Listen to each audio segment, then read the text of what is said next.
Trump का दावा और उसका सच। एक तरफ मंच से बार बार सीज फायर का श्रेय लेने की कोशिश और दूसरी तरफ पाकिस्तान का बयान जिसने सब कुछ उजागर कर दिया।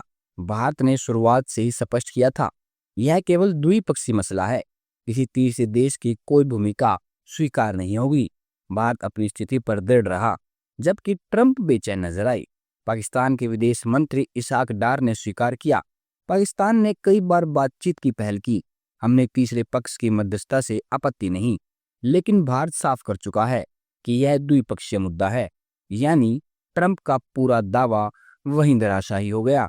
जैसे मोहम्मद के आतंकी ने माना कि ऑपरेशन सिंदूर ने बहावलपुर तक को हिला दिया, मसूद अजहर का परिवार और उनके ठिकाने तबाह हो गए।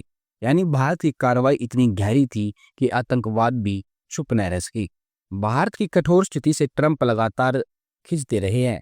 उन्होंने टैरिफ लगाए, व्यापारिक समझौते रोके। कहा जाता है उन्होंने मोदी को कई बार फोन किया लेकिन कॉल रिसीव तक नहीं हुआ। भारत का संदेश वही रहा, यह मसला केवल द्विपक्षीय है। पहलगाम हमले के बाद भारत ने पाकिस्तान पर जल दबाव बनाया और पानी रोक दिया। इसहाक डार ने चेतावनी दी, पानी रोकने का कोई भी प्रयास युद्ध की घोषणा माना जाएगा। भारत का जवाब उतना ही कठोर था, खून और पानी एक साथ नहीं बह सकते।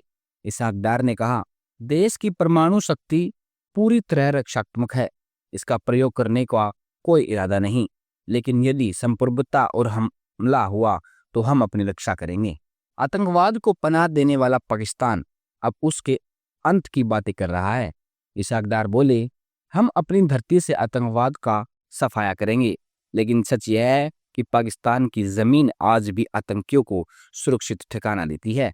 तो अब तस्वीर साफ है, ट्रंप का दावा खोखला साबित हुआ और पाकिस्तान ने ही भारत की बात पर मुहर लगा दी।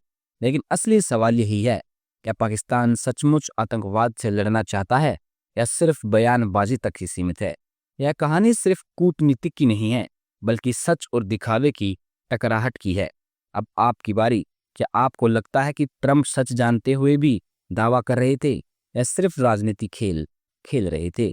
आपकी राय कमेंट में जरूर बताइए। और हाँ, अगर आप ऐसे ही बड़े खुलासे और विश्लेषण सबसे पहले चाहते हैं तो चैनल को सब्सक्राइब करना मत भूलिए।